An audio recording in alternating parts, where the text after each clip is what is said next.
Okay, welcome to the first of our Across Programme seminars. Thank you to everyone for joining us this morning here for the UK or this afternoon for those that are in Bangladesh, India, Pakistan and around the world. Thank you for joining us. I'm going to just do a brief introduction to the Across Programme and introduce our speakers for today. We'll be together today for the next hour or so, time for a presentation and also hopefully some discussion as well. So for anyone who isn't aware, Across is a new NIHR funded programme that's looking to develop a feasible and acceptable, culturally and contextually adapted and affordable home-based rehabilitation called Across, which is based on the Heart Manual and the REACH-HF manual developed in the UK. And it's for people with coronary heart disease or heart failure, and will be running across in Bangladesh, India and Pakistan, and looking to extend these cardiac rehabilitation interventions to take account of multimorbidity, including depression and anxiety. Across has 4 work packages. Work package 1, which is due to start very soon in the next few weeks, is looking to culturally adapt and refine the rehabilitation intervention, which I've said is based on the Heart Manual and REACH-HF. We'll be doing that through using qualitative methods, interviews and focus groups with people in each of our partner countries, with patients, with health professionals and with other key informants to work together to culturally adapt, to refine and develop the intervention. We'll have a second work package which will start around 12 months into the programme, which will be conducting an external pilot RCT to test the acceptability and feasibility of this adapted intervention in each of our countries, and it will involve 100 patients per country in India, Pakistan and Bangladesh. All being well, we'll then move into work package 3, which is a full multi-centre, multi-country randomised controlled trial, which will aim to estimate the clinical and cost effectiveness of the Across intervention. And this will involve 1,000 patients per country. A primary outcome will be a composite outcome of mortality, hospitalisation and health-related quality of life. And running alongside these 3 large work packages, we have a capacity capability building work package, which is looking to build bilateral research and cardiac rehab delivery capacity across India, Pakistan and Bangladesh. It includes a total of 9 PhDs, 3 in each of our partner countries, and many activities around capacity building for clinicians, for early career researchers.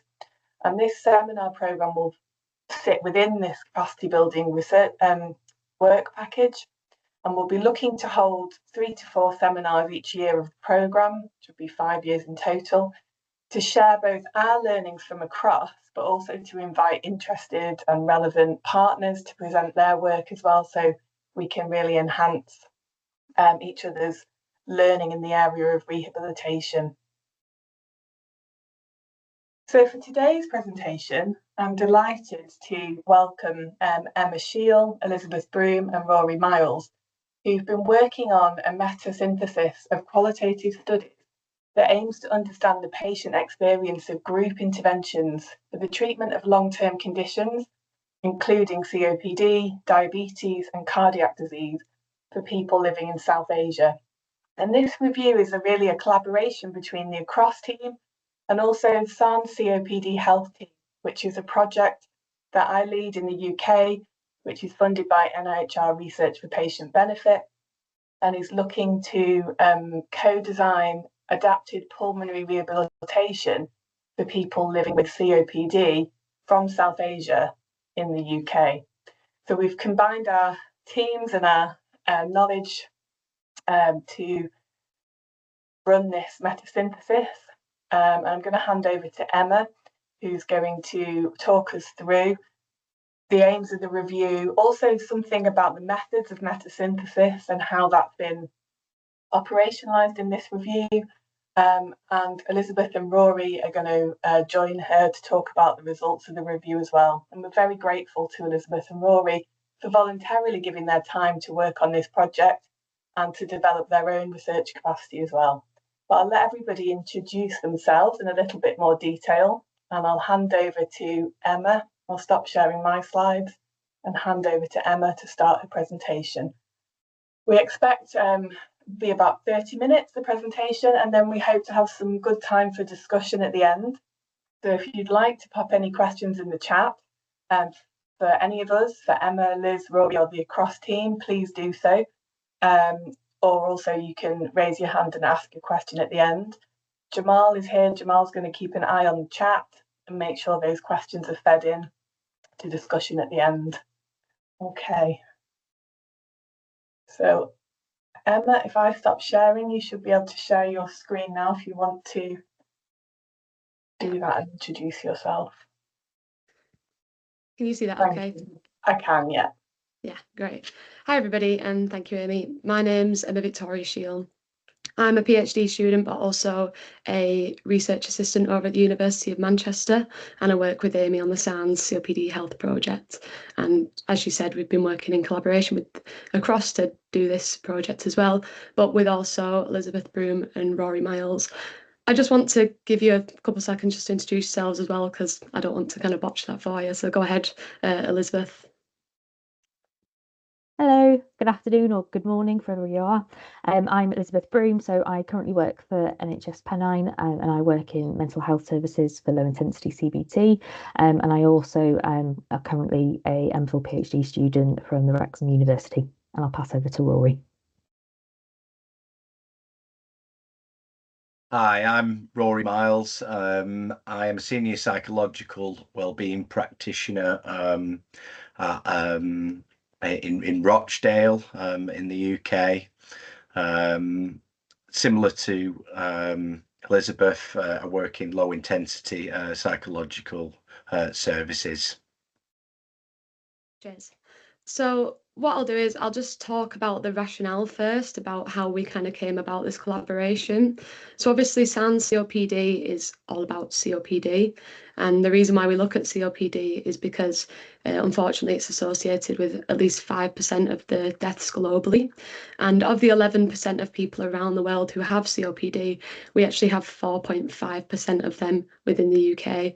So the UK is quite a hotspot for COPD.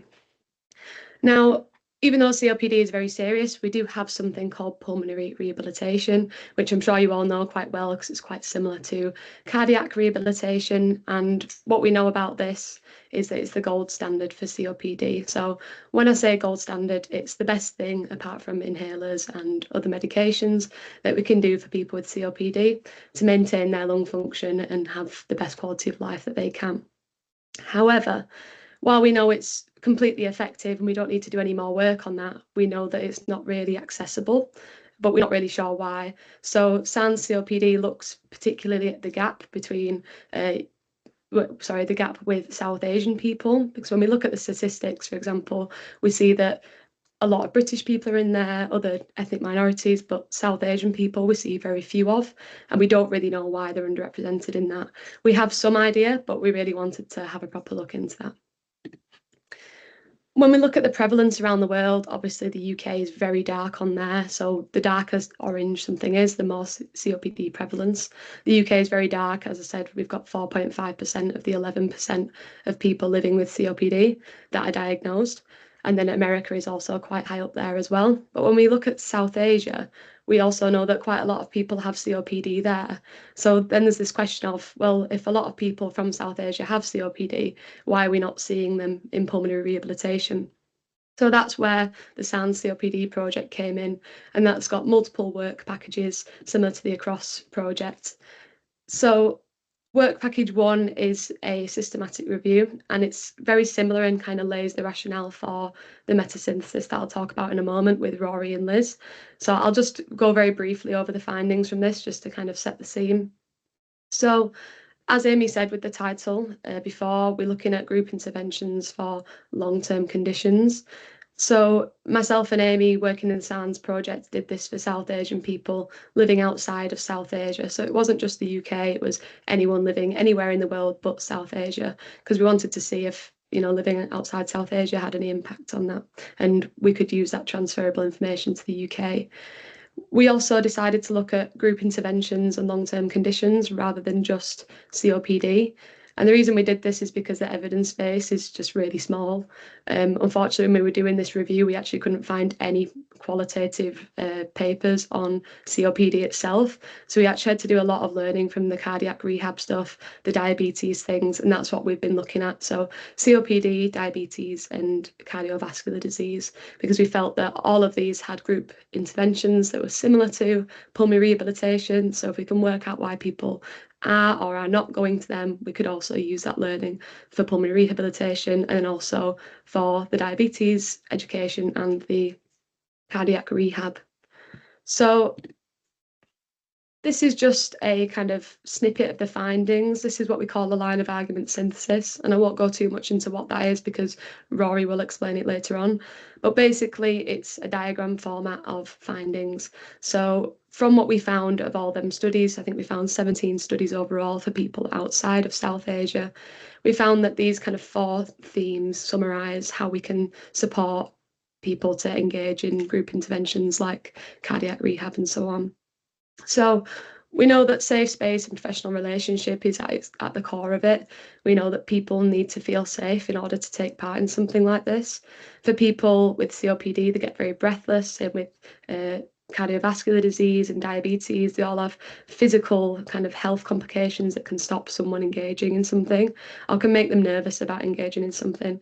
So having that safe space was really important, and that was facilitated by having the right qualifications, having the right equipment like oxygen machines and so on, blood pressure machines, and also personalised care, so making sure that everything was unique and tailored for each patient. We also know communication is really key. There's some things like literacy skills that we found were really low, so it was really important that doctors explain things properly. We found that a lot of the explanations were rushed, or they just were very complex, using language that people didn't understand. And the use of interpreters was quite frustrating because it was either that the interpreters were used and they weren't effective because they might not have the right dialect, for example, or it might be that the children, the patient's children, are doing the interpreting, and because of that, the patient themselves are completely excluded from the care because it's just a conversation between the child and the doctor, and then unfortunately the patient is left out of that and may not actually hear everything from that conversation as well. We also found that the venue is really important. There was a few papers in there that took cardiac rehab into temples, gurdwaras, things like that. They were really effective in bringing people in because they felt comfortable and happy there, and it was a familiar environment. There were things like motivation, which were belonging in faith. So, for example, people were praying a lot, and while they thought that was important for their health, obviously cardiac rehab, pulmonary rehab are obviously very important as well. But some people prioritised religion over the medication and felt, if I'm doing that, I don't need to go there. And then there's also this kind of acceptance that came from faith, which on one hand was really good that people were accepting that they had said diagnosis, but sometimes this also held people back from coming to get help because they accepted that that was a part of their life, and that's why we've got fatalism there, because people said, God gave me this and this is my challenge to overcome on my own. So a lot of people didn't go for, you know, extra help, they didn't go to the hospital, didn't go to appointments and so on. And then finally, there was the cultural aspects. So representation, living outside of South Asia, there weren't that many South Asian people in the programmes or kind of within the kind of service itself. The people who led it might be British, for example, and people didn't feel represented in them services. There was also a problem with transport. This was found a lot in England. A lot of the women couldn't get in the taxis because they were on their own and they didn't want to be in the taxi with a male, or sometimes people were just inappropriate with the way that they drove or beeping horns and things like that. It just wasn't appropriate or nice to be around. And there's also this cultural duty, we've named it as, which is basically the men are providers in the family naturally and the women tend to look after the children and clean the house and so on. So they found that when it came to healthcare, they didn't always have time or other things were prioritised and so on. And then finally, cultural adaptations. And this was things like the need for separate sex sessions. So a session for the men, a session for the women. There was also one where they had a cardiac rehab in the style of a dance and things like that. So it was more culturally acceptable and interesting and so on. So we found some really great findings from this, but the ones I've underlined there, cultural adaptations, explanations, interpreters and so on, we got thinking, is this just exclusive to outside South Asia? If we have all of these interventions in South Asia, surely they don't have problems with interpreters or explanations because it might be in their own languages and so on. Surely they'll already have cultural adaptations, but we really didn't know. So that's why we ended up with the review that we're showing today, which is looking really at, from that question of the differences between South Asian people who reside in and outside South Asia. That led us to understanding the patient experience of group interventions for the treatment of long-term conditions for people living in South Asia. So really the same review, but kind of flipped the other way. So instead of outside of South Asia, we chose to do inside South Asia. So what we did was, because we'd already completed that review prior, the one for outside of South Asia, we were able to use our methods already and reuse them and redo them for this project. So it was really nice to reuse that and also know that it worked already and just kind of build on what we'd already done. So this is just a very quick example of our syntax. I don't need to go too into it. This is just to show you that we looked at COPD, cardiovascular disease and diabetes, group interventions among South Asia, and also they were qualitative as well. So I won't go too much into this. I'll just kind of give you a brief overview of what the metasynthesis is. When I was looking into the metasynthesis initially, it's quite a muddy kind of methodology and it's not always that easy to understand. Once you get it, it's very easy, but I think understanding it can be quite difficult and there's not too much support out there to understand it. So hopefully this presentation will also teach you a little bit about how to use this methodology as well. So this method is by Noblet and Hare in 1988. And while it's systematic in nature, so when I say systematic, I mean step by step, it's actually very interpretive, so it's very flexible. So while it's prescriptive and it says you must do this, this and this, there's also kind of some room to have a bit of individuality on it and have your own spin on that as well. But the main aim of a metasynthesis is to basically look out what's already out there, look at the evidence, bring it all together and bring your new insight on that. So really you want to bring everything together that already exists and then identify your own key themes and concepts and theories that provide a new explanation for that phenomenon, which in this case is South Asian people with long-term conditions in group interventions. So when I say it's prescriptive and systematic and there's lots of steps, these are the steps. So there's 7 steps altogether. And what you do is you follow these one by one all the way through to 7. But it is an iterative process. So when I say that, it's, yes, you go through 1 to 7, but you might repeat or go back on a few steps, particularly step 3, which is reading the studies. Now we do this because it brings you as close to the data as possible. Because it's interpretive and it means that we're kind of casting our own judgments about what's out there and our own versions of what's already out there, we need to be really careful we don't stray too far from the fact. So when we go back and we read that over and over again, we make sure that we're grounding everything we say within the data. So you might see you go step 1, step 2, step 3, step 4, back to step 3, back to step 4, step 4, then step 5, back to step 3, step 6, back to step 3, and so on. So it can go back and forth like that, and you can do it as many times as you feel comfortable to. So we'll go through each step and what that includes, and then also tell you about what we did. So we're kind of learning about the methodology as well as what we have done as well. So in step 1, getting started, this is where we identify the research area or gap. Obviously, we did that through our previous review, so we already had that sorted. This is where you then also formulate your question, which we asked, what is the experience of barriers and facilitators to access, engagement and completion of group interventions for South Asian people living inside South Asia with long-term conditions? And again, long-term conditions meaning diabetes, cardiovascular disease and COPD. We then established our aim in this stage as well, and that was to synthesise existing evidence from qualitative studies that explore barriers and facilitators to access, engagement and completion of group interventions for South Asian people with long-term conditions. Going into the next step. So the first one's all about setting the scene, what you want to do. The next step is, okay, what's actually relevant? And this is where you build that strategy that I touched on earlier, which is this kind of huge table here. What keywords are you going to look at? What are you actually going to search? So what we did, we used a spider tool, which Liz will talk about in a moment, which is basically an acronym for different areas that you look at, and I'll let Liz talk through that. And in there, you decide what you want to actually pick out of the research. And then you also, like I said, decide on your strategy, so all them keywords, but also where you want to search. We search databases like Medline, PsycInfo, CNAL, Central, Embase, and Applied Social Sciences Index and Abstracts. Really, you can search where you want, but we wanted to kind of cast the net far and wide because we knew from our previous review that there wasn't much out there.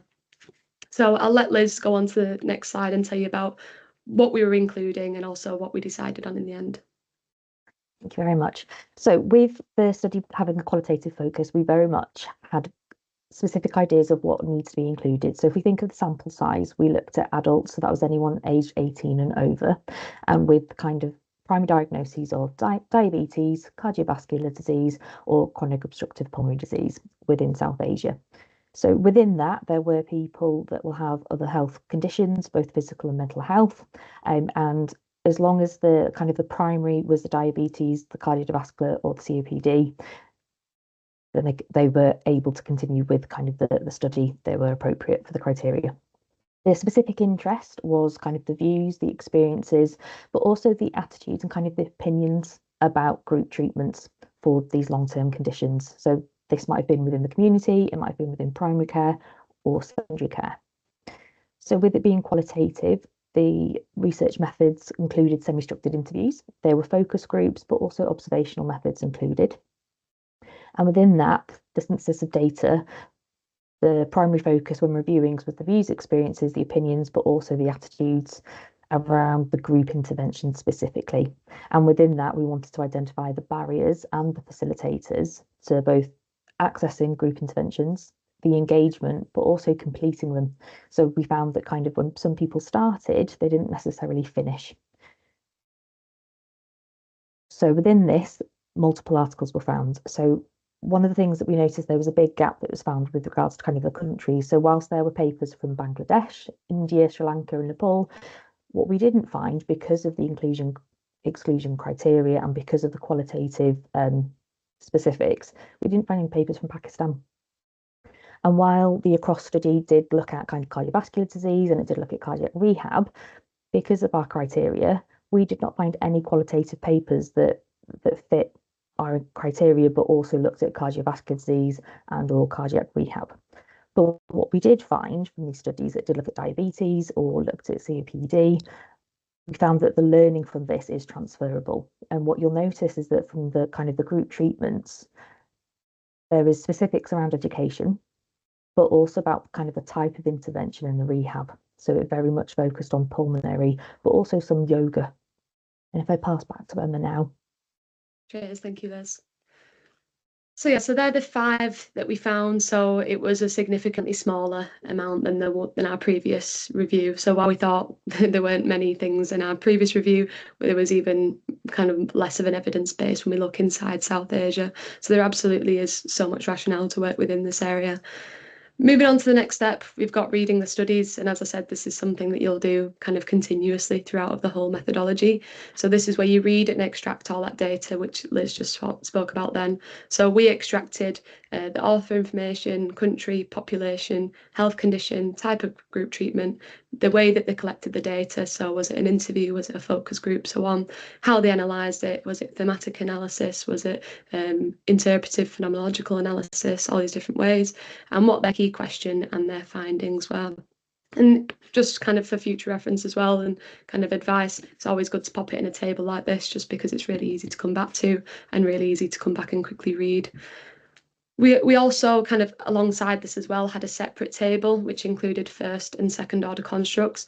And this is where this review methodology really becomes the meta-synthesis. You won't see this in, other systematic reviews. This is specific to the meta-synthesis.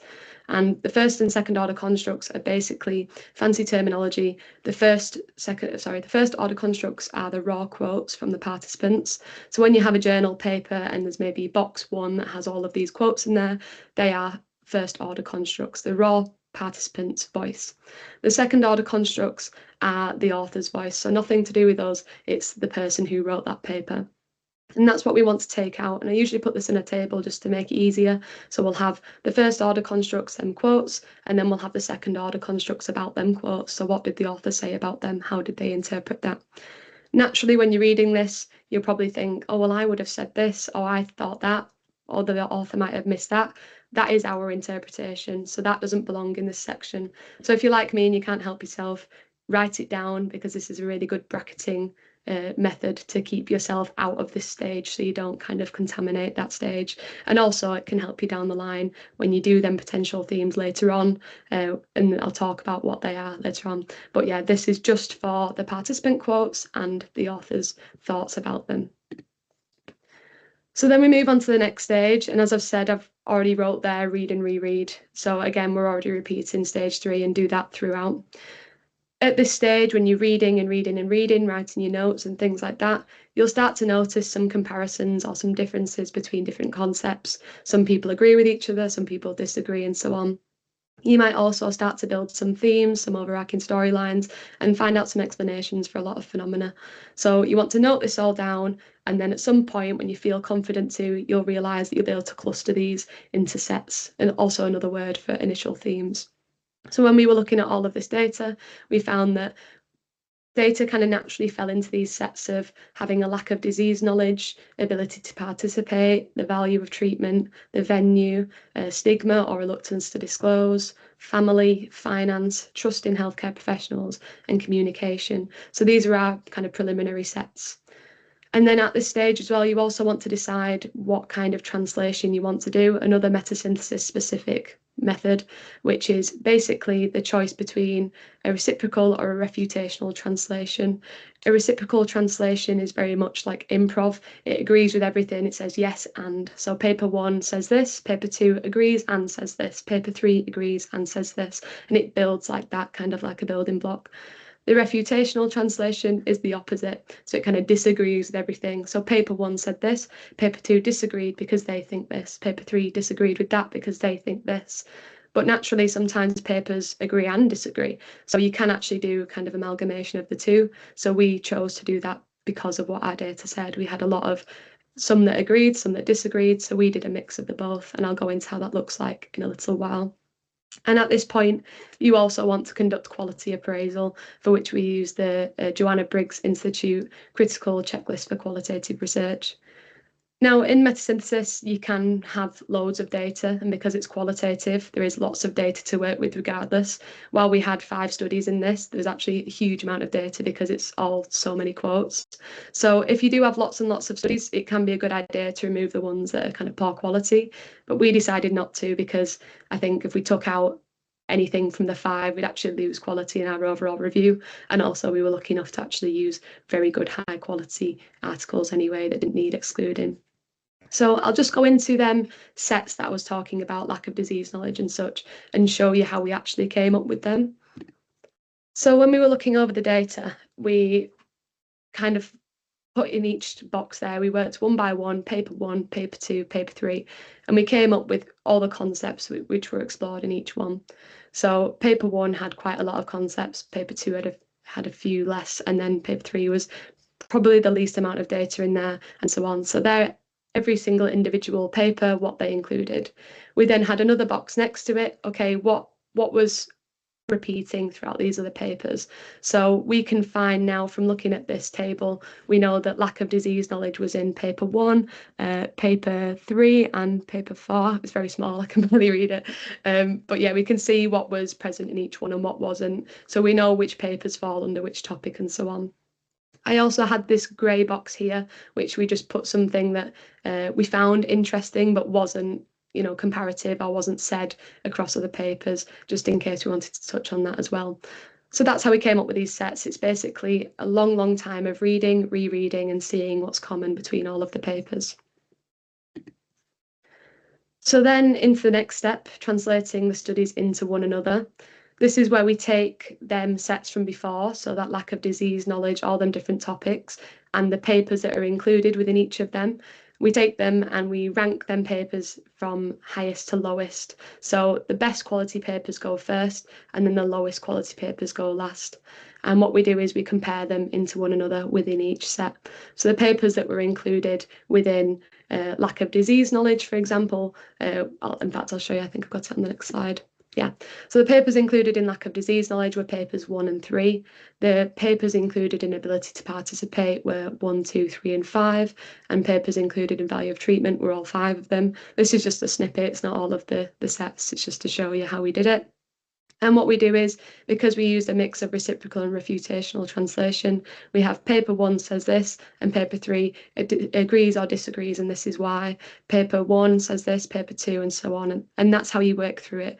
And then you have basically a really good starter for your write-up, because essentially you already have this very well analysed set of data already written up. And I just want to say as well, these kind of little analysis kind of paragraphs that you do at the start of the third order constructs.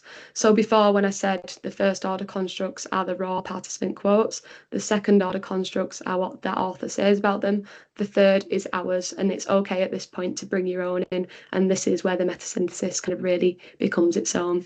And as I kept saying before, make sure you keep going back, make sure you keep reading, going back to all them tables that you did, because it just makes sure that every interpretation you make on this data is grounded within the data as well. So now I'll just pass it over to Rory to explain line of argument synthesis and our findings from that as well. Thanks, Emma.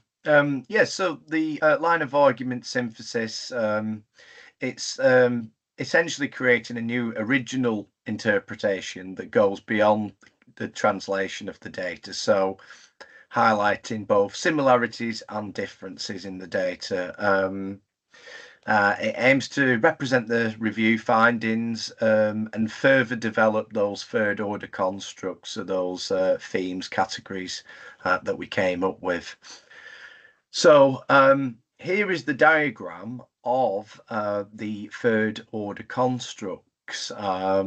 So hopefully you can see those, the titles of those categories there, but I'll go through each one in turn. So the first really important category that was that could have been a barrier or a facilitator was knowledge.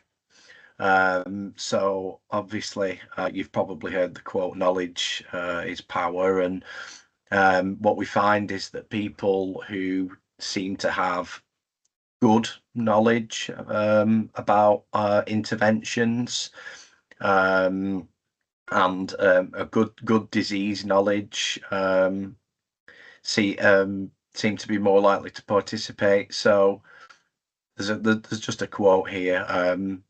This is from a patient. No one knows what causes blood sugar to increase or decrease.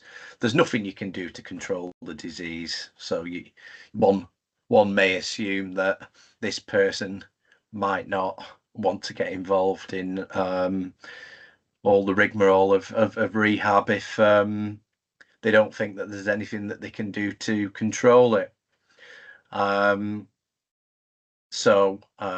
Yeah, so another huge one here was trust and communication. So that was a big part of that was trust in healthcare providers. So I can see a quote here that someone's saying that I knew that physical movement made my symptoms worse, but my doctor told me that exercise would help me. I followed his suggestion, but I was always afraid. So I think what we're seeing here is how important it can be for to trust our doctor. We might have certain preconceptions or fears about what an intervention what negative consequences an intervention may have, but a doctor can be a really important person in allaying those fears or giving us confidence. Another element of trust was trust in the intervention. So someone here saying, I can now climb the stairs up to the second floor, which I never thought I could. So again, it's showing that people who trust in the intervention are going to be more likely to do it. And I think it's really important to say that these themes are all very highly interlinked, aren't they? That you know, we look at trust in the intervention, but that really plays into knowledge, doesn't it? And that's kind of why we've designed the visual diagram in this way, to show the links between them. Another really important point is the desire to participate here. So someone's, I mean, it seems obvious, but it's a really important point that if someone doesn't want to do an intervention, they aren't going to do it. So someone's said here, I don't take any medications, I work on the farm, so that in itself, it's a lots of exercise and physical activity. And I think what they were getting at there is, I already do all this, you know, so I don't want to do any more.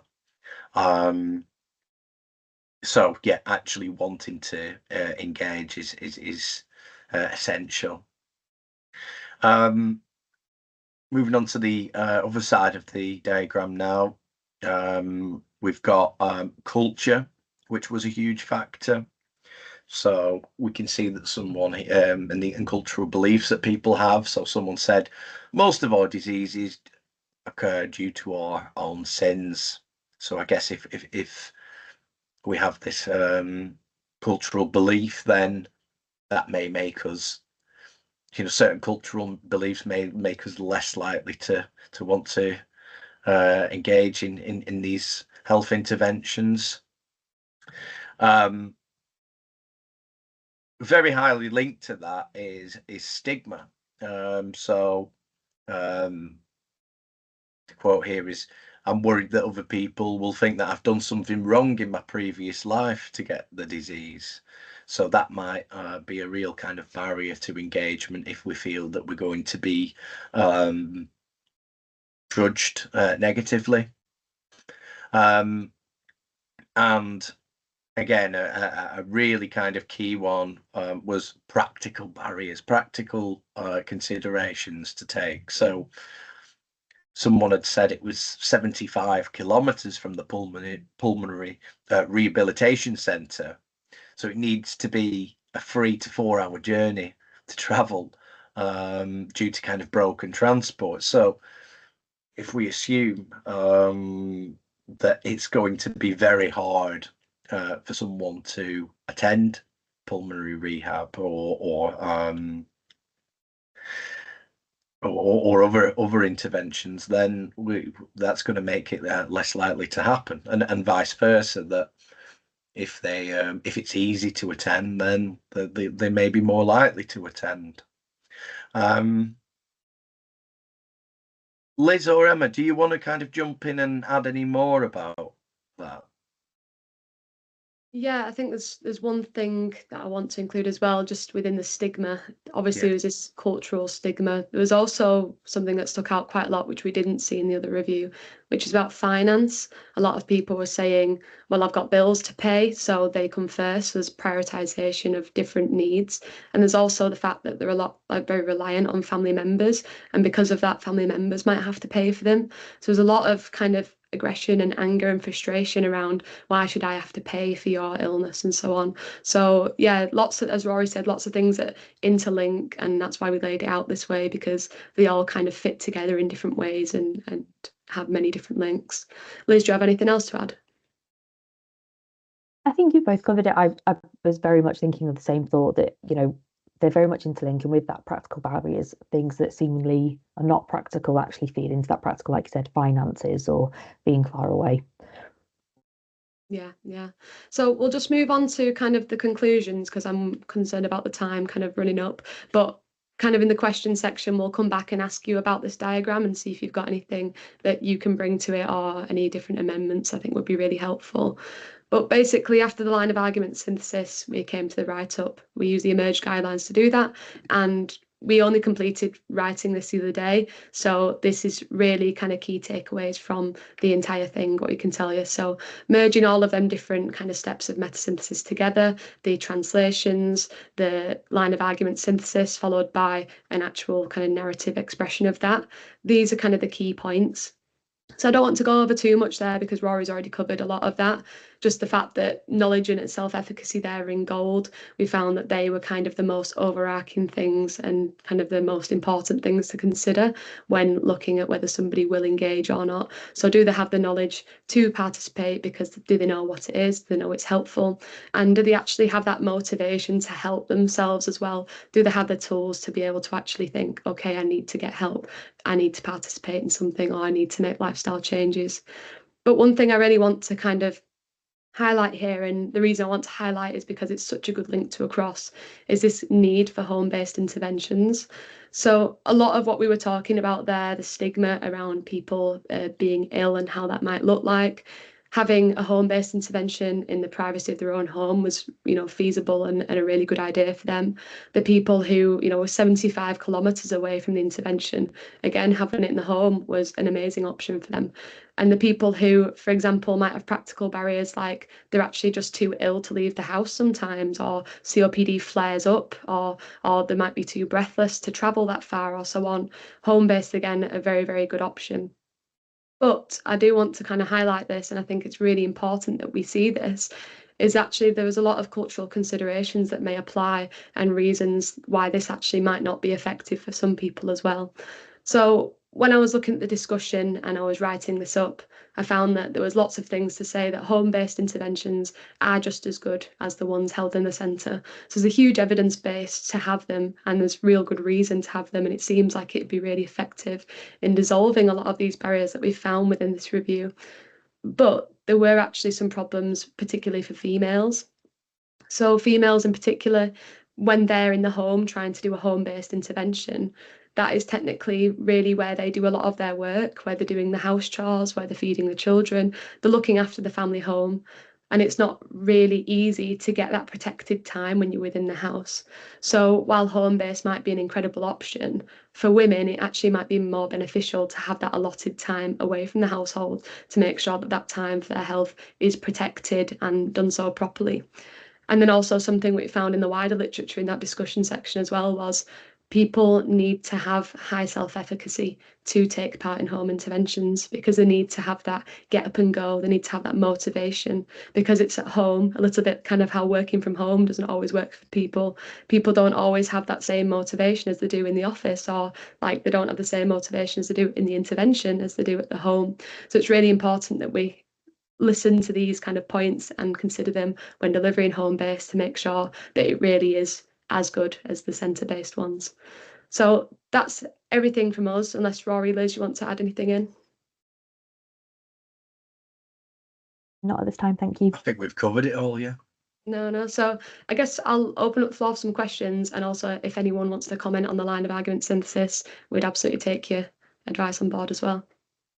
Thank you so much, Emma, Rory and Liz, for presenting the findings and for that kind of masterclass in meta-synthesis as well, really. Hopefully it's given everyone a really good insight into the method and how you can operationalise that method to produce qualitative reviews.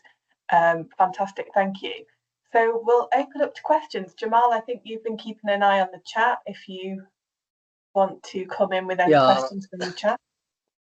Hi, Emma. Hi. Yes, this is a nice eye-opening presentation. Thank you so much. I have got one questions from Professor Rod Taylor. So I think, please, Rod. Thanks very much, Jamal and Amy, and thanks to our speakers for your presentation today. Really interesting and a very insightful analysis. So I put a couple of comments in the chat, so I'll try and keep it brief, but I think, certainly the volume of literature, no surprise. I think we really lack qualitative literature more widely in the rehab setting, particularly in unmet need groups such as South Asians. So I think your small volumes maybe not unexpected. I guess I'm particularly interested because, as you said at the very end of the presentation, we're going to be focusing on home-based programs. And certainly when we discuss qualitatively access to rehab with our UK patients, they seem very supportive of that. Were there any particular barriers? I mean, as you say, obviously being 75 kilometres away from the hospital setting is a real problem to getting rehab. So it would seem intuitively a home-based programme would be better. But is there anything in this particular population that you think might be an issue around even a home-based programme with these particular individuals? I guess I was particularly struck by some of the cultural barriers, things like stigma around, in a previous life, I maybe shouldn't have had heart disease because it indicates I did something wrong. I mean, that's a very difficult thing to try and get over in terms of getting people on board. So I'll shut up and just see if are there any specific things around the home-based access in this population you think we could learn from? Yeah, absolutely. I think informed from this review, I think home-based is absolutely the most effective way to deliver this in South Asia. I think given most of the people were complaining about living in such rural areas, people didn't even have access to train stations or any kind of form of vehicle or anything like that. There were some people who said, well, I did have a train station by my house, but the tracks are all broken down, so it's actually not in use anymore. So people literally had no way to get to any intervention. So home-based is absolutely the option for them people. But yeah, as I was saying at the end, the worries are, can they actually have that protected time or will it be disruptive? Because it's all well and good saying, yes, we'll have this at the home, but if actually they're then not able to complete it still, then what do we do? So it might be that, yes, home-based is the right option, but maybe we need some kind of specialised kind of focus on, for example, females and bringing them into the centre, and how can we do that? Obviously, resources very limited. Sorry, go ahead, Amy. Thanks, Emma. Yeah, I just was going to add to that chimes with some stakeholder consultation that I was involved in Pakistan several years ago around the intervention for depression, where we met with lady health workers and talked about the best way to implement low intensity interventions for depression and how we could include part of that intervention would include work at home for people. And it was very clear that there needed to be some negotiations around time, particularly for women to take part in that intervention, whether that be going out to an intervention or engaging in something at home. But there needed to be some discussion, support, advice for women around that and how to negotiate that. Yeah, I completely agree. And as well, something that I wrote in the review yesterday was, if we can't do anything, for example, fixing transport, bringing women to the centre to have that allotted time, is it more so an argument of education? Can we educate the family better to know that this is protected time, this is special healthcare time, and so on? Rory, do you want to go on? I don't think there was there wasn't really a lot of mention of it within the research that we did, but I think there's a lot of opportunities for technology as well to really assist with home-based interventions. One thing that I've been very involved in is online therapy for depression and anxiety, and one thing that we found is that there was a lot of digital poverty within Rochdale, and there was a lot of people who were just not confident using computers. So we had a kind of interim option where people could come into the centre, like a centre together, and actually learn to use the technology together before they then move to that home-based stage. So it's a kind of, I mean, even if you could, even if there was, you could consider an additional stage of helping people get confident with the interventions before they started using them at home. That could be an option as well. I think another question has come from Maria. The question is in chat box. There is also fear factor of exercising. Did you find anything related to it? Yeah, absolutely. Yeah, we actually found quite a lot of data on that, and I think we labelled it at first in our sets as lack of disease knowledge because, like I said before, a lot of people with COPD, breathlessness is a part of that disease, and people are too scared to get breathless. But in reality, getting breathless in a funny way makes you less breathless and helps you kind of keep your lung capacity. So really, it was about increasing that knowledge and helping people to get over that mental barrier. Rory came up with something really good in the line of argument synthesis when we were putting this together, and it was knowledge versus abstract knowledge. What knowledge do we know about it, and what do we think about it? Rory, do you want to go on about that? Yeah, well, kind of in my work in low intensity work, we could, for example, someone with COPD might, if they're that breathlessness, that they might tell themselves, this is, I'm going to die, or this is bad for me. And as a practitioner, we can tell them, no, you're not. Okay, that's one level of knowledge. But actually, the most important level of knowledge is the experiential knowledge, rather than the abstract knowledge. It's actually trying it out and then deciding and then realizing, oh, actually, I didn't die. And those two are very different things. So there's one thing to be said for us actually delivering delivering the knowledge of in an abstract way, but then we've got to move people towards actually that experiential knowledge of, I tried it out and nothing bad happened, and actually maybe something good happened. Yeah, and I think there also is the consideration, as much as that is true, there might be some people who simply cannot take part, so we do actually have to accept that as well. But yeah, the fear factor was absolutely throughout a lot of the data, and a lot of the quotes were quite sad. They were talking about how I just sit on the couch because that's all I'm able to do, and things like that, or I can't do that because if I get breathless, like Rory said, I feel like I might die, and things like that. So yeah, Maria, there was absolutely lots to do with that. So yeah, knowledge probably is the best way to kind of resolve and counter that.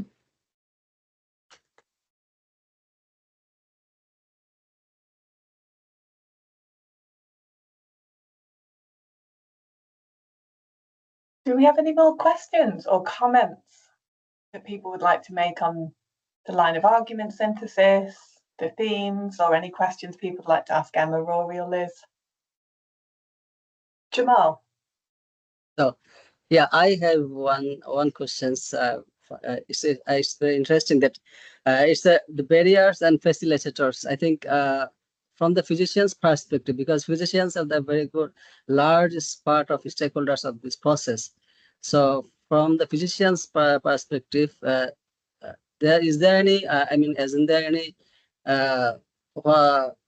kind of statement that the knowledge and the practical experiences from the physician sides, they can give up the stigma or any kind of fairness to the patients? So is there any kind of things you can get from this review? Yeah, I think you kind of said it yourself there when you said knowledge and then stigma. The knowledge kind of, with the reason why I put knowledge, culture, and desire to participate on the outside was that they kind of directly influenced absolutely everything. Because we could make the perfect intervention and it might be that someone simply does not want to participate. So these were kind of the most important factors we felt. But when you said knowledge and stigma, yeah, we found that was really key because a lot of these cannot be overcome with knowledge. So desire to participate, can we convince someone to take part by increasing their knowledge and the value of treatment? Cultural considerations, will people think that it's a problem from a past life, but if we tell them, actually, this is why it happened, again, knowledge is resolving that.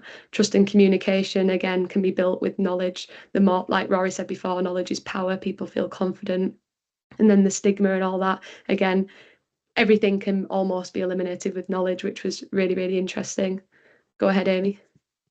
Yeah, just to say, I agree with what you're saying there, Emma, but I think it's probably something that involves knowledge on many, many levels, like at the individual level, but also at the community level, and raising awareness in general, because it's very difficult, I suppose, to change strongly held beliefs like physical illness is down to something I've done wrong in a previous life, for example, that is a cultural belief, perhaps a community belief, that we need to think about improving knowledge and reducing stigma on many levels. Yeah, exactly. Why I'm asking this, because in practical sessions, when I am a physiotherapist, I'm doing rehab in cardiac sector. So sometimes the cardiologists, sometimes they give some ideas to the patients that don't move, don't do exercise, anything else, so like kind of instructions. But even in the hospital settings, when we provide any kind of, try to provide the exercise programs, sometimes they feel kind of practical experience knowledge gap from the rehab and the clinical part of their intervention. So it's kind of the patient feels stigma, I think, feels what they do actually. The physician said this, and the rehab part they are saying this, and they feel very discomfort situation. So how could we overcome this? This is the actually fact. Thanks, Jamal. I think I just saw somebody else put their hand up. Yeah, Chaudhary Meshkat. Yeah, I'm a cardiologist from Bangladesh. I just had a comment about the culture, the influence of culture on this home-based care. Bangladesh especially is having a transition. More and more people are now being involved in their work. I find that people who are working, not very intellectual work, but day-to-day physical work, they're more motivated. They're more involved in